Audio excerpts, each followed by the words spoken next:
Welcome to Bobby Owsinski's Inner Circle. I'm Bobby Owsinski, and this is a show all about music, music production, and the music business. My guest today is Grammy-winning engineer Mark Linett.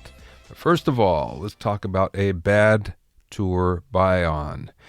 The Raskins, a metal group out of New York, bought on the last Motley Crue tour for $1 million. Now, in case you don't know, whenever you see an opening act at a concert, generally speaking, they're not there because the main act really likes them. It's because the opening act paid a whole bunch of money in order for them to appear. And that's what happened here. Usually what will happen, though, is, of course, the record label will put up the dough, and there's some sort of camaraderie, unless, of course, the opening act is blowing the main act off the stage, and that goes away pretty quickly. But other than that, usually they like each other, and they have a good time together. In this case, it looked like it was really bad. A lot of bad blood in between everybody. And what ended up happening was the Raskins turned around and sued Motley Crue for $30 million, saying they didn't get their money's worth. Because, among other things, the Motley management decided not to open doors some nights, so the opening act, Raskins, were playing to nobody in the crowd, and then there are other times when the PA was turned off, there were PA problems, but that happens all the time with opening acts. It's not a big deal. But probably the greatest indignity was one night when Motley Crue's road crew got soaker squirt guns filled with urine and shot the whole stage up with the Raskins underneath all that. So, of course, they turned around, they sued for $30 million. We'll see how that shakes out. But the fact of the matter is, when you're buying on, make sure that you're buying on to something that you're getting your money's worth. You can't always be sure that's going to happen. If you have any questions or comments, send them to questions@BobbyOwnerCircle.com. Don't forget to check out my new music producer formula course, as well as my other online video courses at BobbyOwsinskiCourses.com. For more on my music industry and music production blogs, just go to BobbyOwsinski.com to find the links, where you can also read excerpts from my books. Now, a big blockbuster, Harmon was just bought by Samsung. So what's going to happen to all the Harmon audio companies? Don't forget, Harmon Audio owns AKG, Crown, Studer, Soundcraft, Martin Audio, BSS, and all sorts of others. Not the least to mention JBL Pro. So this will be interesting to see how this shakes out as well. The reason why this probably happened was because of the connected car. And of course, Harman is really big into car audio and the connected car. Samsung needed that because they're having a lot of problems with their Galaxy 7, which of course has cost them billions of dollars. So they needed to take the heat off somehow. This is the way to do it. But I fear that one of the problems that we'll see is some of these great brands and great companies and great products might go away in the process. The other thing that just happened is Avid is under investigation by a shareholder rights law firm for SEC violations by the execs and board members. And as a result, their stock tanked by 28% yesterday. And that's not a good thing. So we can look at those two big things that are happening in the audio marketplace right now.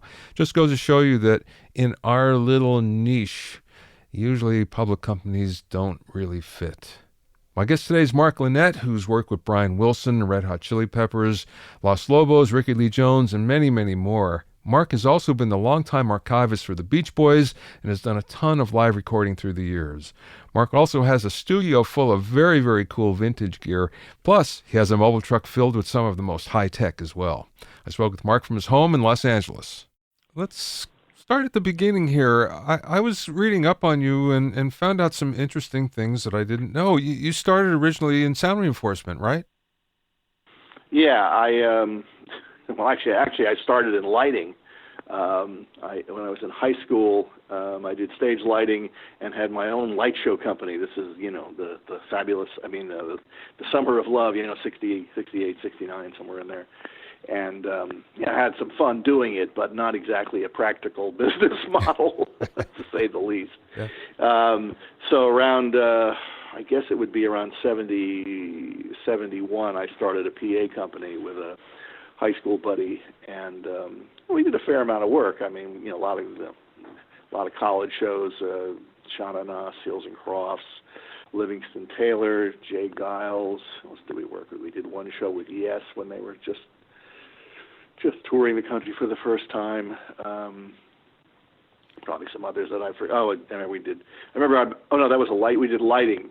We did just light. Yeah, our biggest light show, which nobody could see because the spots weren't set properly. But we backed Chicago in Three Dog Night at some big stadium in Forest Hills, Long Island. Anyway, did that for a few years, and one of the problems was that there was nothing you could buy off the shelf that was really decent. So I mean, we were using like Altec A7s and building our own Altec A7s and using Altec mixers, and I mean to be perfectly honest, we really didn't know what the heck we were doing. Had problems with crossovers, and I mean, the irony is that I think we finally got it was after we had decided to throw in the towel, and I think had like one or two shows left over, and put some new, like I remember we had like a Pioneer electronic crossover we put into service, and that made a huge difference from running passives, but the die was cast. Yeah. So we quit. We shuttered that, and I actually moved out here. For about a year and a half, and found work in several pretty crummy studios, which had the advantage of allowing me to actually record, and a couple of studios that if they weren't booked, we all had keys and could do demos and record our friends and all that kind of stuff. The disadvantage, of course, was that I didn't That's not the best way to learn, or it certainly wasn't then, and there wasn't much opportunity. Yeah. Because nothing good really was coming through the door. So the biggest thing I did in that period of time was, I don't remember how I found these guys, but there's a National Lampoon album called The Missing Watergate Tapes. These producers came up with this idea of cutting up Nixon's speeches to having, so he would admit all the Watergate crimes and so on and so forth. So it's one side of the second or third National Lampoon album, and the other side, interestingly enough, is all the people that went on to be on Saturday Night Live. Yeah. The original incarnation. But anyway, so after about a year and a half of that, I was surviving, so I don't know why. I don't remember why I decided to throw in the towel, but I did, and I went back to New York, and I was living in my folks' place and got a job. Got a job at a crummy studio in New York City, run by a guy named Ed Chalpin, who you may remember as the guy who signed Jimi Hendrix to a $2 contract, and then made millions off of repackaging. Curtis Knight, Jimi Hendrix albums, and in a settlement, got the Band of Gypsies album, and I gather just recently, I don't know if he's still alive, but somehow the estate made a deal and got all that material for their own, so now they can exploit it. Wow. I just read somewhere where there's a new Jimi Hendrix album coming out for Black Friday, so maybe that's part of it. I think the Chalpin stuff's already been out. I was reading something about something they're putting out with Lonnie Young. I don't know. I mean, the irony is that what would it have been? 8 years later? No, 9-10 years later, I wound up shepherding the engineering on the Hendrix estate for somewhere around 10 years, 12 years before until the family sued to get it back. But so yeah, I worked for Ed Chalpin for very little money for a summer, and that wasn't going anywhere. And I was commuting into the city, and I couldn't afford to live in the city. So at the insistence of my parents, being of the generation that I am, it was either move out or go back to school. So back to school I went, and I went to Boston University. But was still sniffing around, trying to see if there was any, opportunities in the recording business. And oddly enough, another guy who I met at the time was Joe Ciccarelli, who was a struggling second engineer in the limited market there. And through a very weird set of circumstances, I met somebody who worked at Hanley Sound, which was, well, I don't know how big they were at that point, but they had done the Fillmores and they did Woodstock. And yeah. Anyway, so I came home from photography class one day and got a phone call telling me that Frank Zappa was starting a tour that night in Hartford. Hanley Sound had supplied him with a front of house engineer, and the guy was deathly ill and was certainly not going to be able. They didn't think to make the tour, so call the road manager and see what he says. Well, so I called this guy Marty Perellis, the road manager, and I'm sure he would have taken anybody who knew what a microphone was, because they were desperate. So I fly down in a little four engine prop plane to Hartford, get to the show just as Mountain has completed their opening act set, and the road manager tells me to go out there and watch the engineer because you're taking over after tonight. Well, in fact, I took over after about 45 minutes. The guy was, I don't know what was wrong with him, but because I never saw him again, but yeah. He took off to return. And the interesting thing, of course, is that I would have worked for anybody, but I was a huge fan of Zappa's, and I'd seen him once on the previous tour in Boston, where I was living. So the next morning, I find myself on the tour bus with, because there was one bus for everybody, with Frank and the band and the road crew and Captain Beefheart, who was on the tour, and we are heading for the Capitol Theater in Passaic, New Jersey, which was a big venue at the time. Yeah. And ironically, a venue that my PA company had tried to do a show and done rather badly about 2 years before.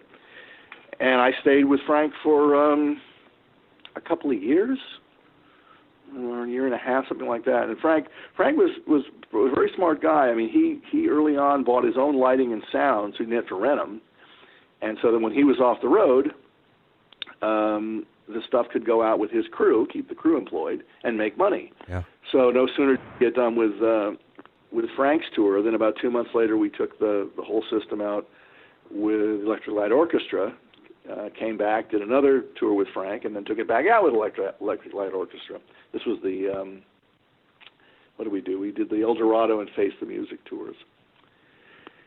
And sadly, after Frank's second, I forget the timing, but anyway, after one of these tours, Frank let everybody go. He was not happy with the band and, not happy with his management. And so the road manager and I took jobs with Earth, Wind and Fire, and I did a 6 or 8 month tour with them. This is in 1976. And that really broke my will as far as wanting to tour. It was just brutal. Yeah. Hockey rinks in Buffalo in February. Yeah, I mean, before the tours before that were great because they were small venues. Well, that's really what it was, small venues. I mean, so they were relatively easy to do and enjoy. And the Earth, Wind & Fire thing was just, huge production. But when I left there, I accepted a job mixing for Journey before they made it. In fact, just as Steve Perry was joining the band. Right in the beginning. Wow. Yeah, right at the beginning, yeah. But, I mean, I really didn't want to be on the road anymore. And thanks to my working with Earth, Wind & Fire, I met George Massenburg. And George recommended me for a job at Sunset Sound because they were opening a third studio. And in those days, you actually had, staff, salaried employees, and you needed to have 2 guys for every room because it was more typical than not to run 2 sessions a day, a day session and a night session. So I started working there, I want to say around 77, 78, and was there for a few years. We keep running all this down, but the succinct point, I mean, about being where the action is and how important that is, because it's all about the connections you make. If to be basic about it. I mean, if I hadn't gotten the break with Frank, and I hadn't then left and gone to work with Earth and Fire, I wouldn't have met George. I wouldn't have wound up at Sunset Sound. And somebody I met at Sunset Sound told me about the gig at Amigo Studios, and it just goes, Yeah. It just goes on from there, Well, and I'm sure it's still true. It's still true to some extent today. I mean, the whole industry has changed so much. But the lesson that took me a long time to learn is, you're pretty much better off in most cases, working at a lower job in a very good studio where all the talent is than scratching along at some dump, and hoping that someone will come through the door and be a big success and take you with them. I think I first met you at Amigo. I don't know if you remember. You were vaguely. Yeah, you it's funny. You were recording a band called World Citizens that Ted Templeman was producing, and I had produced. I don't remember that. You do remember? No, I don't remember the name of the band at all. Yeah, that's unusual. It might have been something else, and then they changed to World Citizens. Yeah, I mean, it wasn't Combination or Carrera, was it? Carrera. That's what it was. Oh, okay, there you go. Yeah. I mean, I get those two bands confused. I need to pull out I think Carrera issued an album, and I think those were Gene McDaniel's sons. Yes, exactly. Okay. That album came out. I haven't heard it in 40, 30 years. I don't think the Combination record ever got finished, although they were quite good. So that I remember. Just say if I've forgotten the name of the band I worked with, that would be a little scary. Well, anyway, I remember I met you there because I had produced the demos that got him the deal. And much to my chagrin, I wasn't allowed to keep going. But again, when you have Ted Templeman that wants it, so what are you going to do? No, you all got stories like that. I mean, after I left after Amigo closed, I was in a production partnership with Steve Berlin, who I met, when I did the Los Lobos records, and we were trying to find acts and get them signed, and we started working with this songwriter performer named Pat McLaughlin through somebody we knew at EMI Publishing. And, we did all these demos and all this work. And actually, the irony is that, I went to Lenny Waronker, and he liked the guy and said, here's a budget, go do some work. But he didn't insist on what labels always insisted on, which is, okay, if, we get first dibs. And even if somebody else wants him, we get to sign him for the same price. Yeah. And we finally, sort of hit pay dirt, and there were like 4 different labels interested, but Warner's, didn't have any first dibs, and of course now the guy had a manager who had his own agenda, and so Pat wound up signing to Capitol, and was produced by Mitchell Froome, and I will say that out of the decency of his heart, gave me and Steve, I think, $10,000 each out of his advance, and there was a lot of bidding going on for this guy, but we didn't get to produce the record. Yeah. The record came out, and not a whole lot happened, and he made another record, ironically titled "Get Out and Stay Out," and the administration at Capitol changed, and they didn't put it out. Yeah, well. And Pat went on to have some success as a songwriter, but not as an artist. So, yeah, it's one of those things that you learn. You generally learn the hard way that what's the Sam Goldwyn statement of a verbal contract isn't worth the paper it's written on. Yeah, so true. You went out as an independent really early in the game because what it was like 1979 or 1980. And there weren't too many indies at that point. I'm sorry, say it again? There weren't too many independent engineers or producers at that point. Well, no, there were. I mean, it's interesting. I mean, the reason I went independent the first time is that Sunset Sound basically told me, get out. You're doing too much. Doing too much work here. We need second engineers, not not guys doing fill-in work. Because in those days, what the recording studios wanted, they wanted the big independents, and I did a lot of work with those guys. I mean, I used to sub for Humberto Gatica all the time.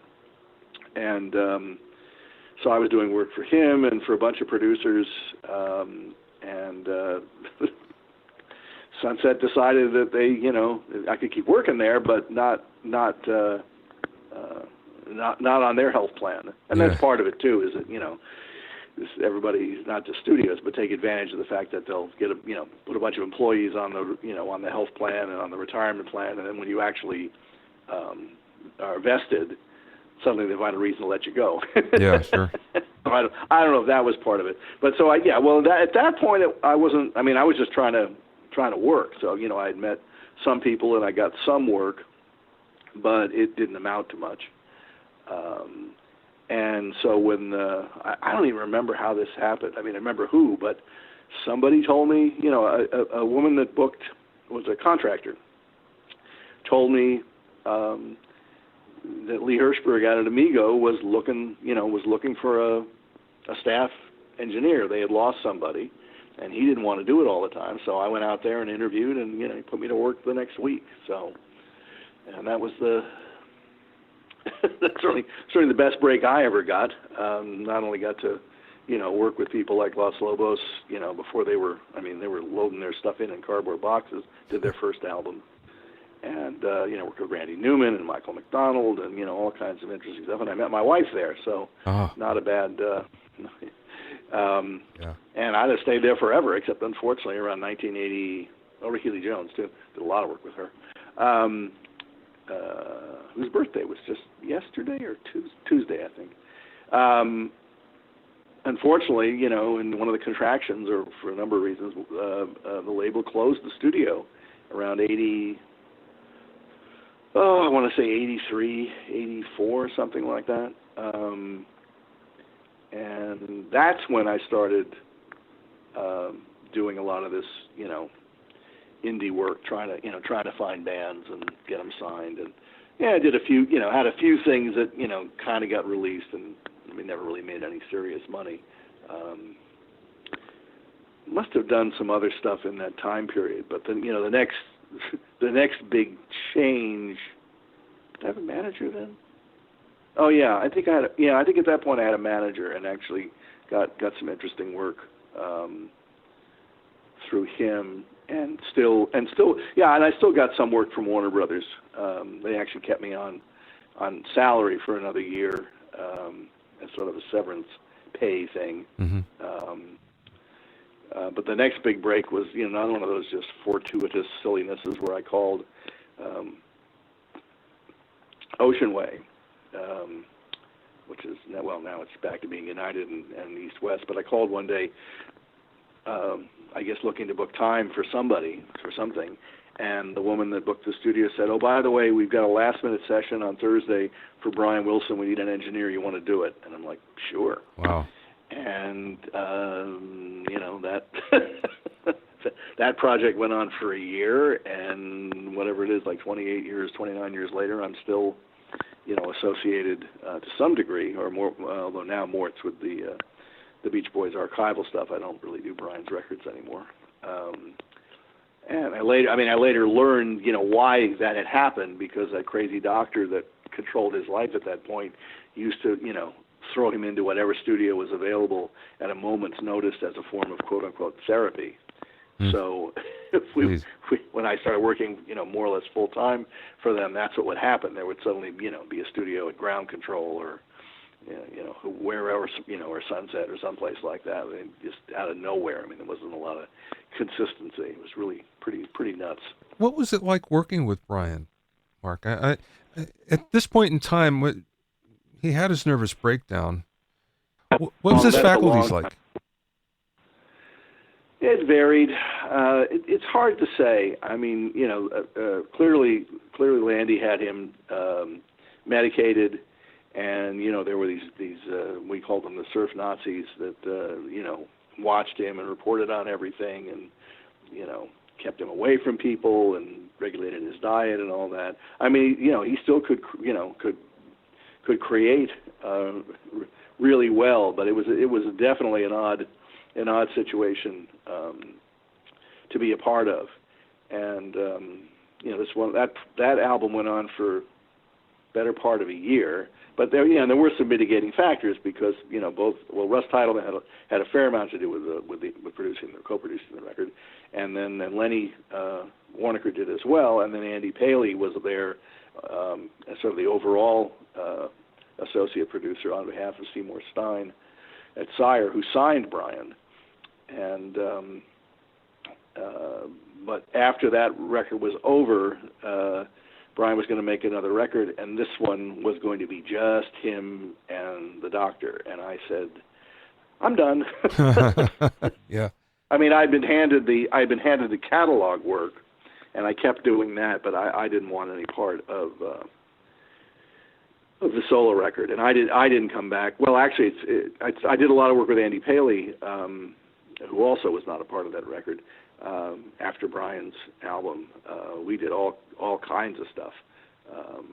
A lot of it for Sire. Actually went all over the world. Went to London several times to record. I mean, these are the good old days when you could do stuff like this. Yeah, right. And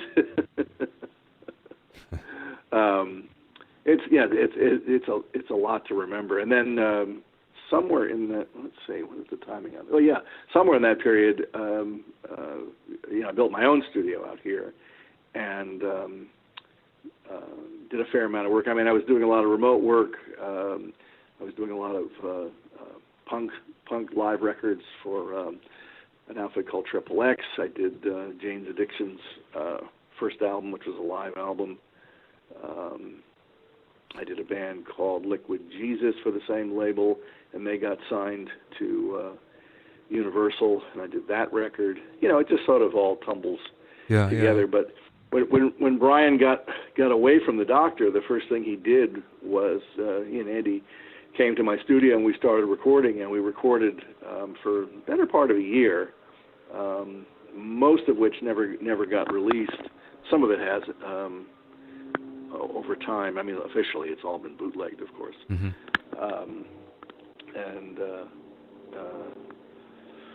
What happened then? What did he do there? I could slowly piece the Brian thing back together, but it's a long road. Let's go back to live recording, remote recording for a second. Yeah, because that's mostly what I do now. Is it really? Yeah. When things started to peter out, actually, it's easy to back into this, actually. I mean, I've been doing live recording forever. When I was working at Warner's, I mean, I actually did a few big projects, and we went out and did a live Arlo Guthrie Pete Seeger album in a bunch of cities. I did a lot of live recording with Ricky Lee Jones. A side career in a way, because of my work with Ricky. I came to the attention of Laura Nero, and I worked for her for a few years. And the only thing, we did a lot of recording, but the only thing that ever came out of it that was released was a Live at the Bottom Line album in 1989, somewhere in there. And somewhere in that period, I started buying equipment so I could do remote recording, primarily thanks to John Stevens' portable multi-track recorders. So we would haul around a 2-inch 16 track, and mic preamps, splitters, and all that stuff in the back of my car, and recorded a lot of stuff in bars and venues around the area, and that's always sort of was always a sideline, and moved into digital recording and DA-78s and so on and so forth as the technology emerged. I had a client named Bill Elliott who funded a big band and did a lot of both album and soundtrack and live recording with him, some with the remote gear. So it always was sort of a sideline. But the majority of my work during that period was a whole series of albums, well, for a variety of people, but a lot of it with Dave Alvin, both his own solo records. I think the first one we did at my studio, I can't think of the name of it right now. Anyway, won him a Grammy, and he also worked as a producer. So an awful lot of projects, both from him and from Andy Paley, came through my studio, and really nice projects. But they're all the kind of projects that you can't make anymore. Yeah, right. Unless you want to do them in your garage for $20 an hour and know in advance that no one's going to hear them. Yeah. So that. And I mean, it's unfortunate in a way from a business sense, but I think more from an artistic sense, because there's still albums that, I by and large, I think are really, really quite good. There were all kinds, and there were other producers, a guy named Ben Vaughn and Elliot Easton from the Cars. I mean, as producers, in some of my own projects, that all just kept running through my studio, and it all started to peter out about what? 10, 11 years ago, something like that, or maybe a little less than that. The opportunity arose to maybe get into the remote business in a bigger way. F&L, which had been the premier recording outfit, mostly more on the East Coast than elsewhere, but pretty much throughout the country. Yeah. They had gotten bought by Sirius XM, and then a few years after that, Sirius XM dropped them. Dropped the division. So some of their ex-employees started a new company called Music Mix Mobile, and they were friends of mine, some of them, because I'd worked with them. And so I proposed creating the West Coast, version of the company. Yeah. And with a partner, built this big truck, and we are now in our eighth. I guess we're in our 8th year. We just did the CMAs for the 8th time. I had no idea, Mark. I knew that you were doing a lot of recording, and I think last time we talked about this, you had basically a fly pack that you were taking around. I remember you were doing something at the Roxy when I talked to you about this, and you described what amounted to a very portable rig, but it wasn't in a truck or anything. So this is the first I've heard about your truck. Oh yeah, no, I still have the portables because that gets used occasionally too. But no, this is a 42-foot Freightliner with we just put in a Lavo M56 this past January. It's all digital, all MADI all the time, and we can do 192 tracks on redundant on redundant Pro Tools. Gee, for an analog guy, that's going the opposite way, isn't it? Well, sort of, but everything winds up there anyway. So it's just a question of when you're going to go there. And while there are a few people out there, basically I think old-time artists, one or two, that still think it's better to record analog in a remote sense. I mean, it's just crazy. I mean, not to mention the cost, but I guess you can still do it, but the notion that you're going to run a mic line down 300 feet of copper, and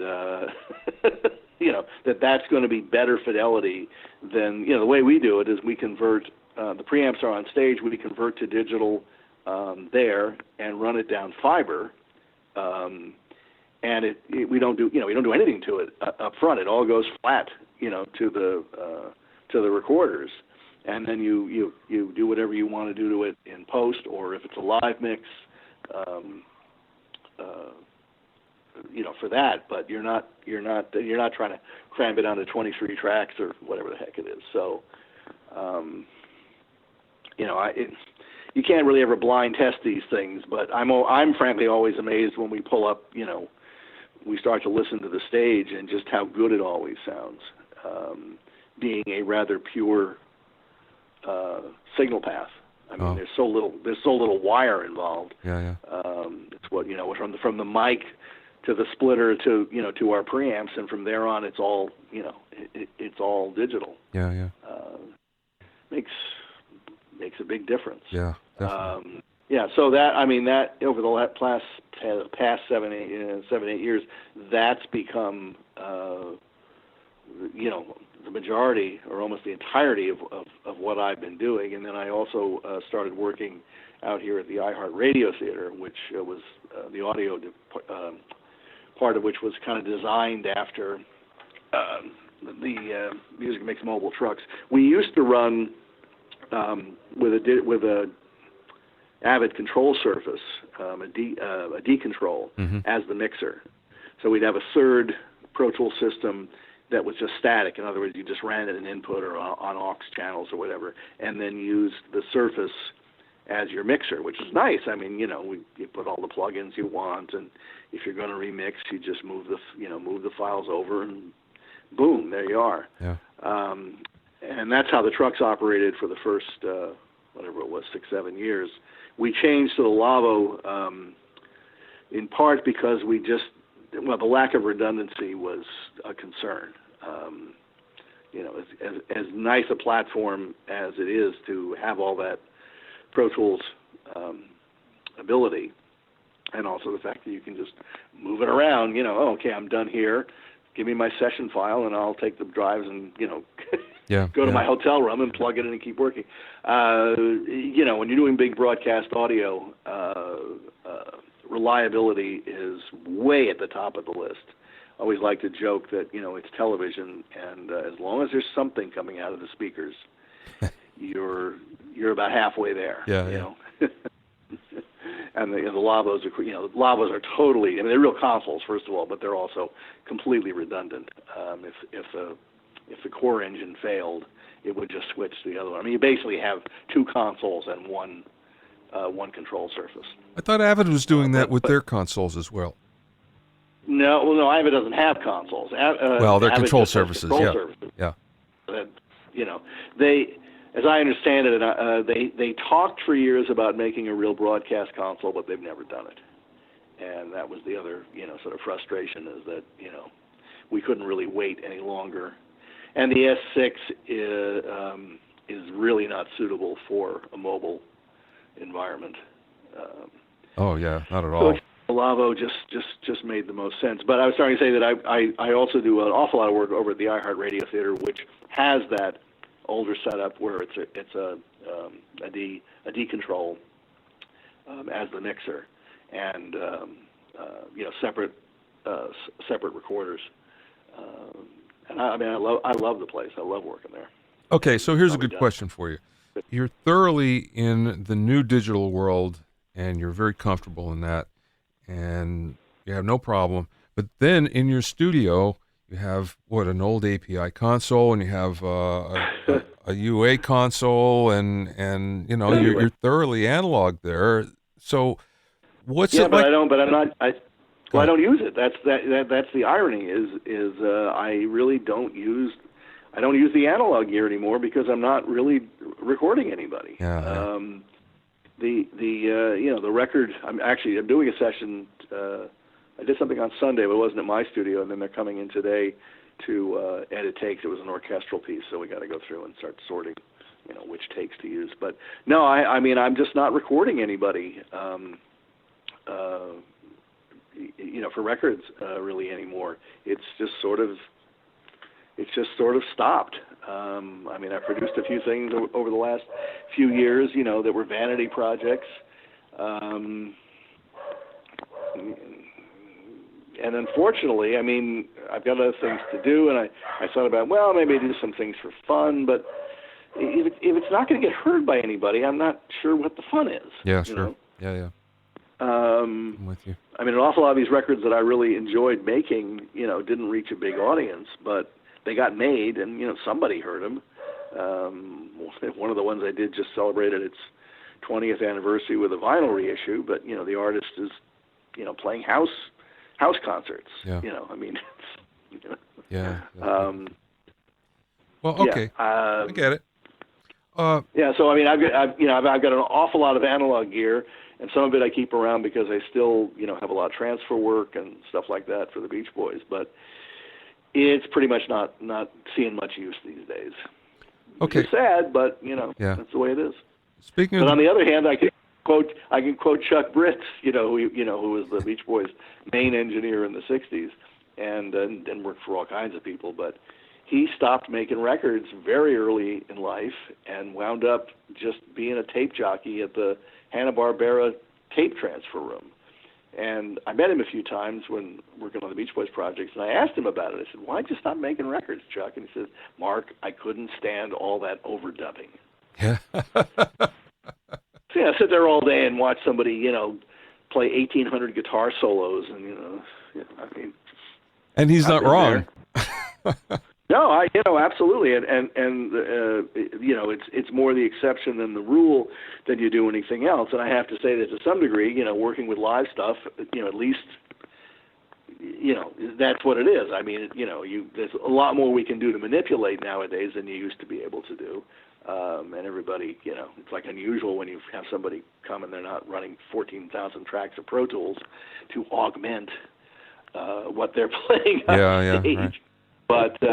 But at least it's a performance, Yeah. And I've done a few. I don't get to do that much anymore, but some of this big band work, and I did a cast album in New York a few years ago, and that was probably the best engineering experience I've had in 100 years. It's unfortunate because it was a cast album; it all had to be done in one day.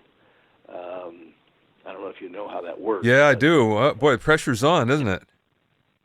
Well, it's financial. The cast gets a week's pay for every day you use them to do a cast album. Yeah.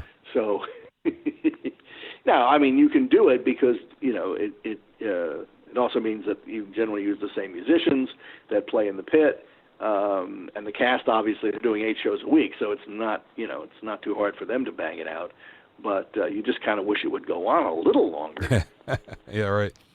The irony is that the live recordings just sound fantastic, but the guy who was co-producing it, thought it was a pop record and insisted that we spot mic everything, and then he took it and spent 3 months screwing around with it, and not only missed the best window of opportunity to release it, but in the end, it didn't sound very good. Oh man, that's a drag. I get that a lot. I mean, people don't understand, and you long for the days when it was about performance more than technology. Yeah. The technology is a double-edged sword. I mean, for example, this orchestral thing I just did, we did it at a relatively large studio, but not a huge one. And if it had been a huge, so we had to do it in pieces. You couldn't have everybody play at the same time because the brass would just blow out everything else. If we had done it, say, on the Newman stage at 20th Century, which is like a football field, you could have set it up like an orchestra, and of course then you'd have to go after performance, but it wouldn't have probably taken any longer, and then it would be done, and it would sound better. Yeah, sure. I mean, I've done stuff out there, and you kind of find yourself going, "Oh man, I made this sound great," and it's like, well, no, you really didn't. I mean, Yeah. you may be balancing it, but they made it sound great. Yeah. Well, speaking of which, I have to ask you about the Beach Boys and redoing Pet Sounds. You've remixed it, twice, right? I remixed.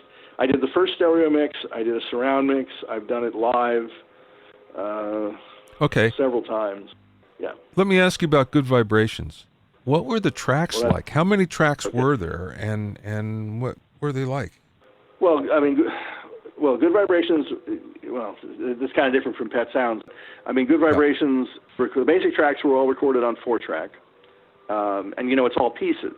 So, unlike Pet Sounds, which was still being performed as songs, the Good Vibrations wound up being done in little sections, and Brian did a lot of experimenting.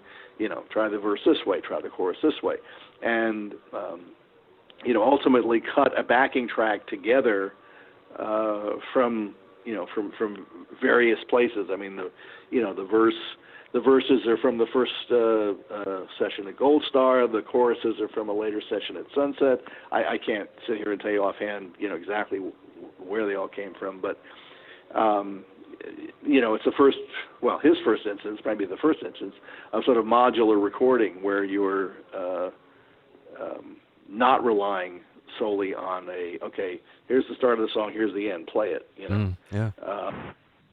Was it always the same players? What?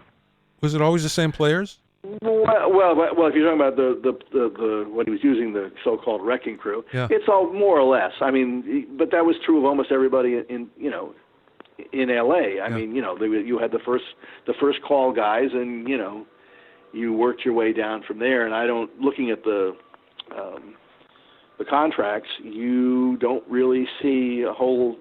I mean, you see different people at different times, but it's not like you see somebody you never saw before. So the first call for for Brian it was always Hal Blaine. I don't think I ever saw anybody else.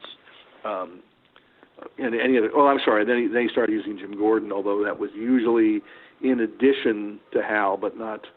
A little later, around late '66, '67, I think Jim Gordon did some of the drumming on his own. Mm-hmm. But he was just the next guy in line. So, I mean, the thing I realized rather late was that the reason these guys worked for everybody, and there's another group of them in Detroit, and there's one in Nashville, mm-hmm. is because that's how you got it done.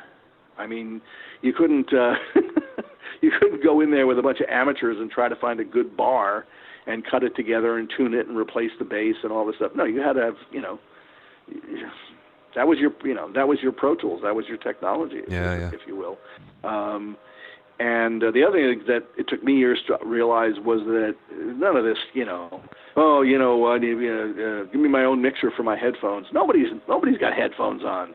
They're playing organically, and it sounds nothing like what's coming out of the speakers, but they're still doing just a fantastic job. Mm-hmm. And then, of course, the whole thing about the acoustics of the room. And if you've ever seen Studio 3, where most of the Beach Boys stuff was cut among other people, or Gold Star, which was a little bigger, but 3 is still there. You can see it in the movie in Love Mercy. That's the actual room. It's tiny. Yeah.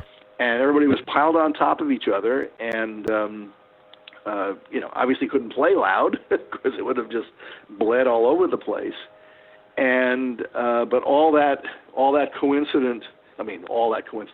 There's 12, 14 mics. That's all there is. But all that bleed just made the sound bigger. Mm-hmm. And so a little room like that with good acoustics was actually a benefit, whereas doing it in a big room would have sounded horrible.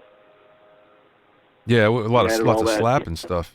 Yeah. The slap. Exactly. The slap would be unusable unless you've got enough of a band. I mean, I've listened to live Sinatra 3 tracks from United A, and that stuff just sounds incredible. Now, it's just split stereo. You've got the band left and right, and Sinatra in the center. There's no phantom center for the band.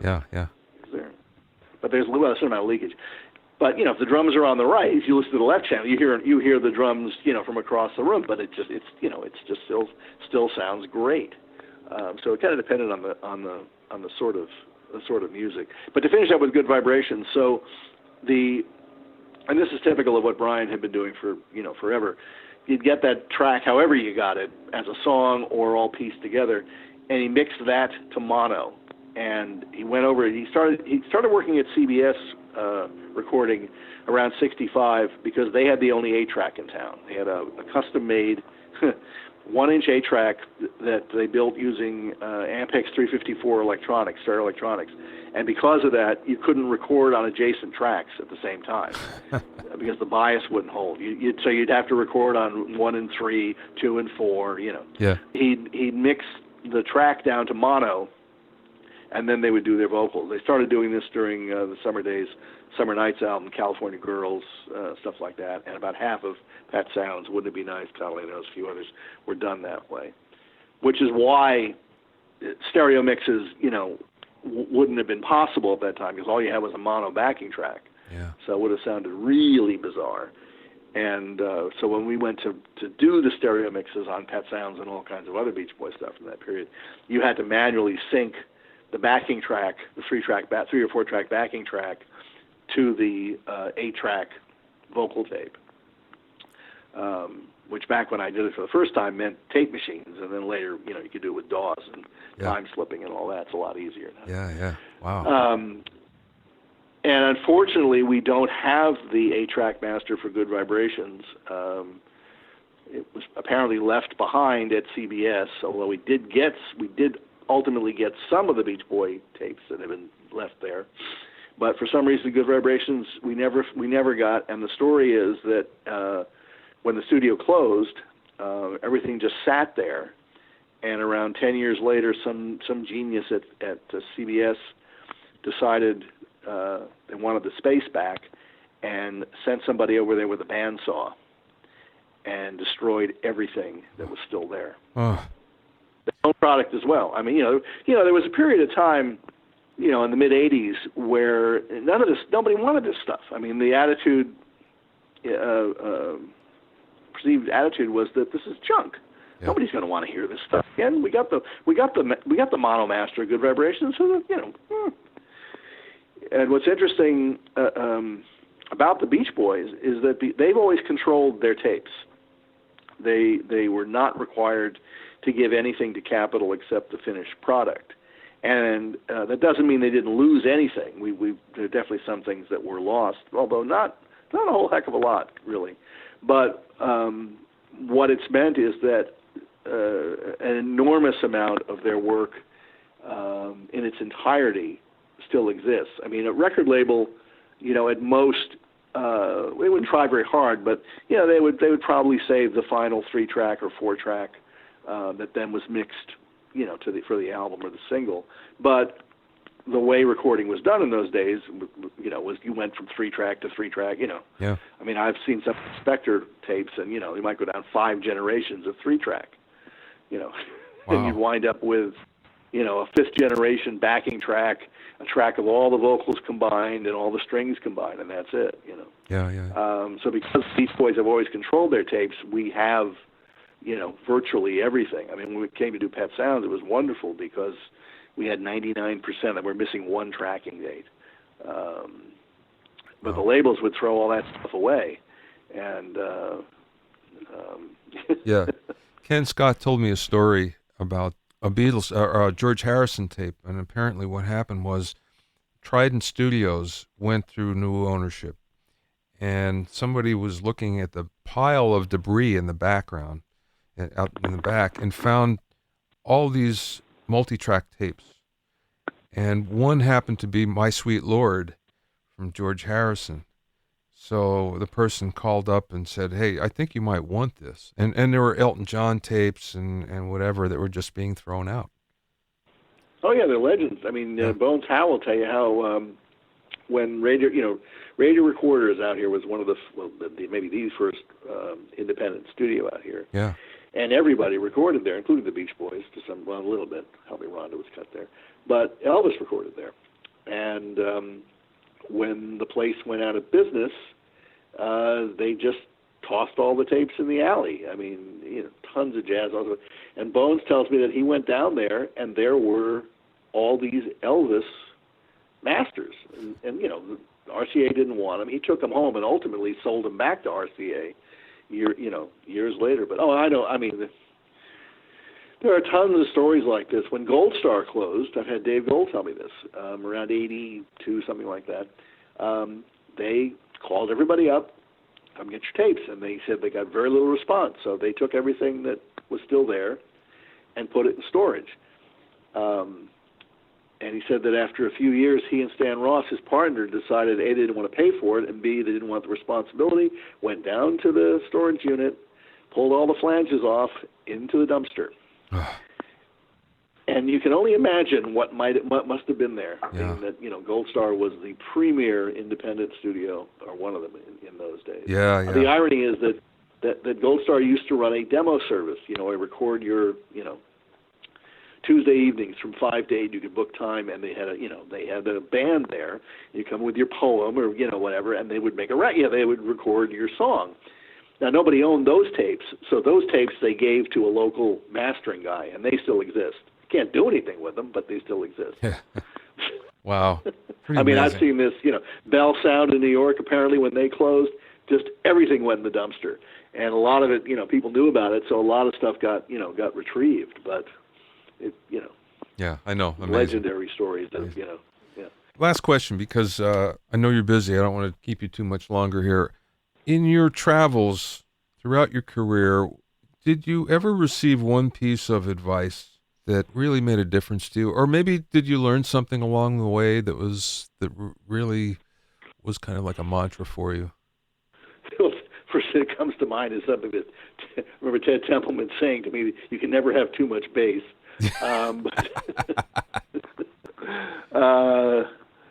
Oh God, I can't think of anything right offhand. Okay.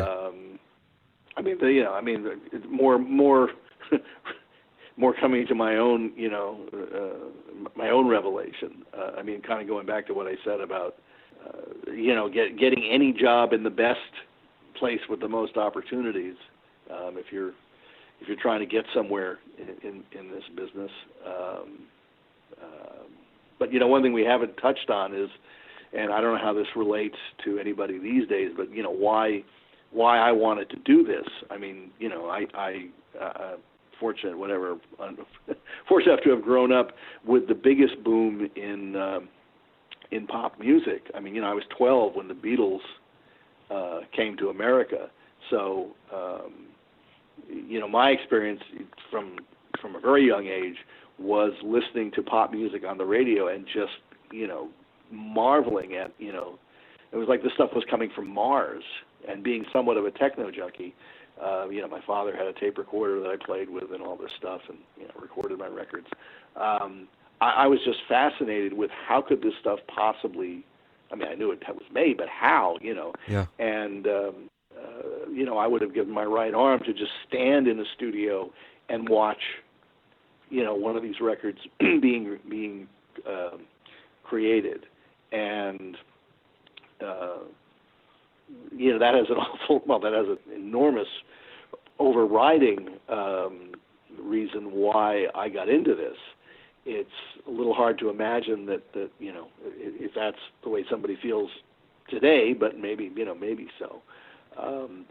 But it just, growing up, the music just meant so much culturally and everything else, in my life and everybody I knew's, lives. Not my parents, of course, but everybody of my generation. It was just so inspiring. Yeah. And it's interesting. I still feel that way when I, put up a Beach Boy tape or or get my hands on somebody else's masters from that period. To just hear, how these things, how different it was the way these things were created. Not that what we do now isn't valuable, but just the musicianship and the technique. It's I want to say it almost doesn't have any relation to the way music is created nowadays. Certainly it doesn't to an awful lot of music that's created, completely synthetically. But even music that's played, and I think to a large extent maybe suffers from that. The musicianship and the creativity. When you listen to somebody like Brian, taking these musicians and with their help honing into what becomes the basic track for God Only Knows, which was cut in 4 or 5 hours, and when he walked away, that was it. There was never another anything but vocals added to it. That's awesome. Nowadays we'd probably spend most of that time getting a drum sound.